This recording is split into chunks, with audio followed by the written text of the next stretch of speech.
Is this the dagger?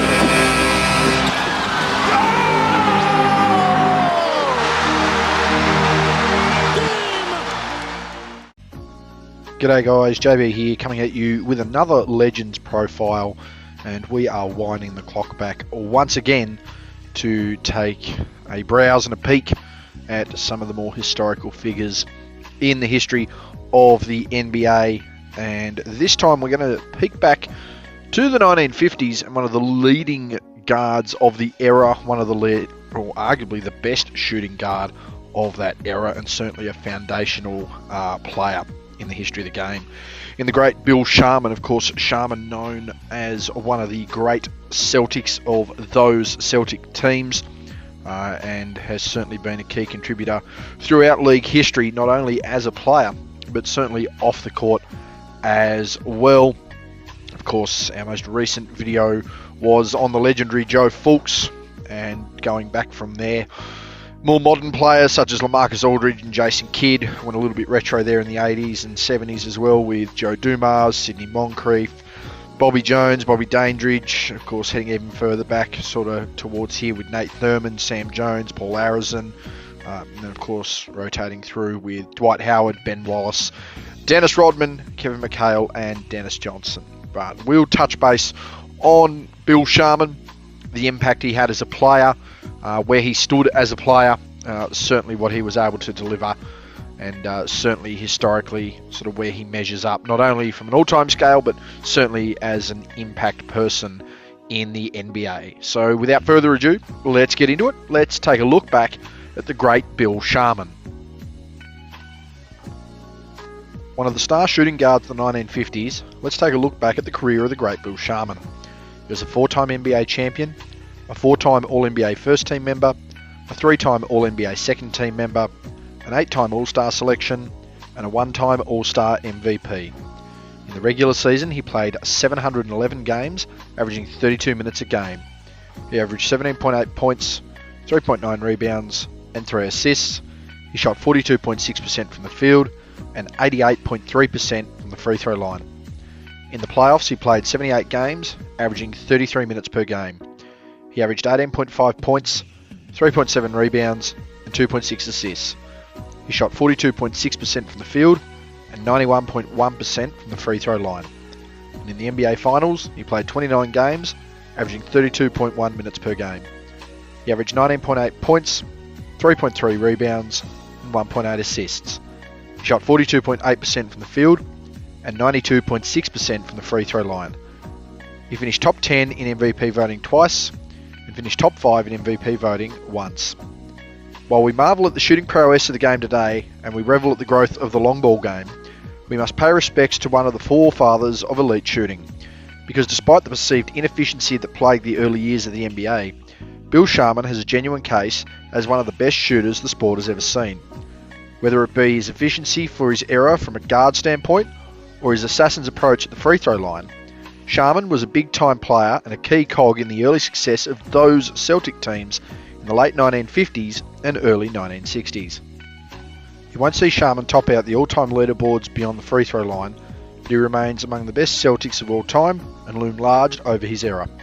As a Celtic, Sharman remains top 10 in made free throws, free throw percentage, offensive win shares, and total win shares. For the period of his career, Sharman sits top 10 in win shares, games, minutes, shots made and attempted, free throws made and attempted, assists, total points, free throw percentage, and offensive win shares. Sharman was as dominant a guard that the league had in its early years. Arguably the most dominant foul shooter ever, Sharman led the league a record 7 times from the line. The next closest in this category is Rick Barry with 6. And for comparison, Steph Curry has the most of any active player with 4 free throw titles. To show just how dominant he was from the line, Sharman for his career shot 88.3% from the free throw line, good enough for 16th all time. At the time of his retirement, he was the all-time career leader. This record stood until broken by Rick Barry.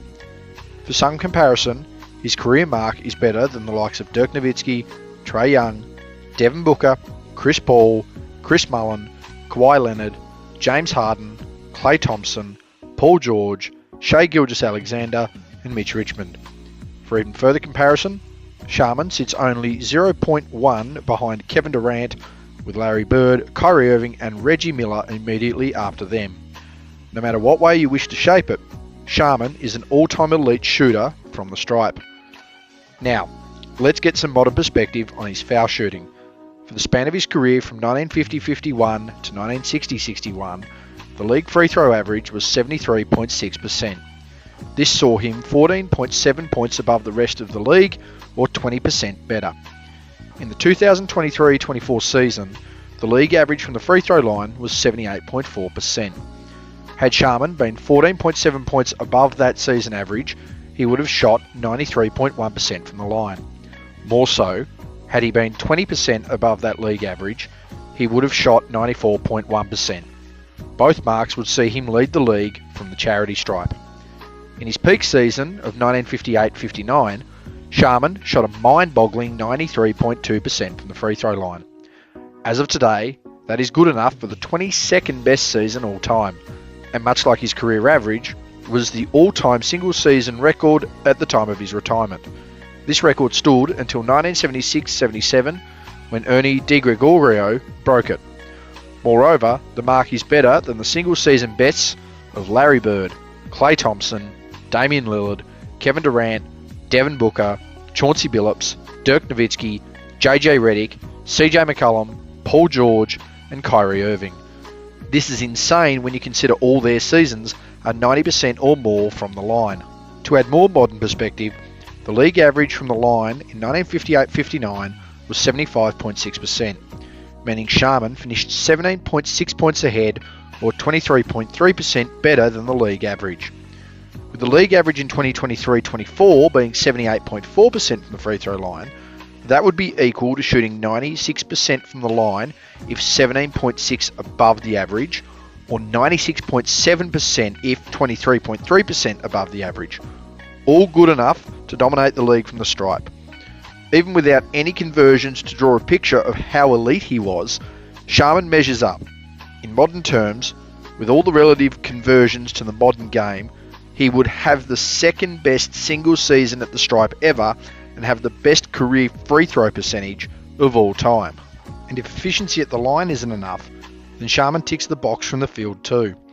Sharman for his career averaged 42.6% from the field and peaked out at 45.6% in 1959-60.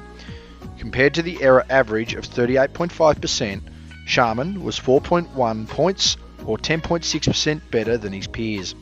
In 2023-24, the league average for field goal percentage was 47.4%, making Sharman equal to shooting 51.5% or 52.4% from the field for a career in modern terms. More so, the league average of 41% in 1959-60 saw Sharman shooting 4.6 points or 11.2% above it. In 2023-24, that would be equal to Sharman shooting 52% or 52.7% from the field. Imagine a player today that could convert more than they miss from the field and make a minimum 9 of 10 from the line. Crazy efficiency for a guy at 6'1". Numbers aside, Sharman should be remembered as one of the first truly great shooting guards in league history, a key cog in those Boston Celtics teams that formed the first great backcourt in league history alongside of Bob Cousy, that revolutionised the game with their groundbreaking fast break offense. Drafted 17th overall in the 1950 draft by the now defunct Washington Capitals, Sharman sits right up there among his fellow draft class as far as career success. While the great draft classes usually start and end with the conversation of 1984, 1996 and 2003, the 1950 draft saw legendary league figures such as Paul Arizin, George Yardley, Bob Cousy, Larry Faust, George King, Earl Lloyd and Chuck Cooper selected. Only playing the single season in Washington before the franchise folded, Sharman managed just 31 games. Still, he managed 12.2 points a contest and showed he was immediately ready to tackle the league head-on. This was put into doubt when the Capitals disbanded, but the saving grace of the Boston Celtics saw him thrown a lifeline and create a combo that almost remains the standard of measuring successful backcourt duos in history. Teaming up next to fellow classman Bob Cousy, Sharman was able to run and gun in the open court while utilising his elite shooting ability thanks to the facilitation of Cousy. An eventual 10-time All-NBA first-team member and the second MVP in league history, Cousy was able to grow the game of Sharman to the point where he was selected as a league all-star in his third career season, a run that would continue for the next 8 seasons. Along the way, Sharman would make the All-NBA team 7 times, 4 of which would see him adjudged the best shooting guard in the league. While it might not seem like much, Sharman is just one of 46 players to ever make at least 4 All-NBA first teams, while the list of shooting guards that have made at least 4 All-NBA first teams is Michael Jordan, Jerry West, Kobe Bryant, George Gervin, James Harden. The only downfall of the Cousy-Sharman combination was their inability to get over the hump in big moments. This usually came down to inefficiency in big games, as well as a lack of defensive presence on the team. No one doubted that the small ball game that Red Auerbach and the Celtics were playing could put points on the board and win some games, but it was a lack of strength on the opposite side of the ball that proved to be their ultimate downfall. Even with Ed McCauley and Cliff Hagan on their side, the team still needed to reinforce itself. The solution? William Felton Russell. Joining the team following the 1956 Melbourne Olympics, Bill Russell not only brought the defensive dynamic the team so sorely missed, but solidified the offensive side of the game for Sharman, who could now choose to either run and gun or spot up. It shouldn't be lost on anyone that the best years of Sharman's career came after Russell joined the team, clearly showing that the pressure relief that the big man brought to the team aided in the rest of the Celtics' success. It also shouldn't be lost that the ultimate success of the Celtics grew with Russell and his contributions. A perfect example of this came in Game 7 of the 1957 NBA Finals against the St. Louis Hawks. While the game is best remembered for the massive performance of Rookie of the Year Tommy Heinsohn and the heroics of Russell in overtime, it is less known the 3 of 20 shooting from Sharman that forced the rest of the team to lift. Previously, a game like this would have cost the Celtics. The reinforced defensive end of the floor saved the bacon. Despite the shortcomings in the closeout game of 1957, Sharman would play in a further 3 Celtic championships until his retirement in 1961, while managing to improve his productivity from the regular season and the rest of the postseason. Many wondered how the Celtics would manage their outside scoring at the departure of Sharman, but waiting in the wings was the legendary Sam Jones, who assumed the starting 2-guard position. Post-playing career, Sharman is best remembered as one of the best coaches of the late 1960s and early 1970s, famously coaching the Los Angeles Lakers to their first championship in Tinseltown in 1972. Sharman as a coach was revolutionary in his own right, implementing pre-game shoot-around as a way of preparing his teams on both their home floor and away floors to gain an advantage. Sharman is a 2-time Hall of Fame member, both as a player in 1976 and a coach in 2004, had his number 21 retired by the Boston Celtics, and was posthumously selected as a member of the NBA's 75th anniversary team.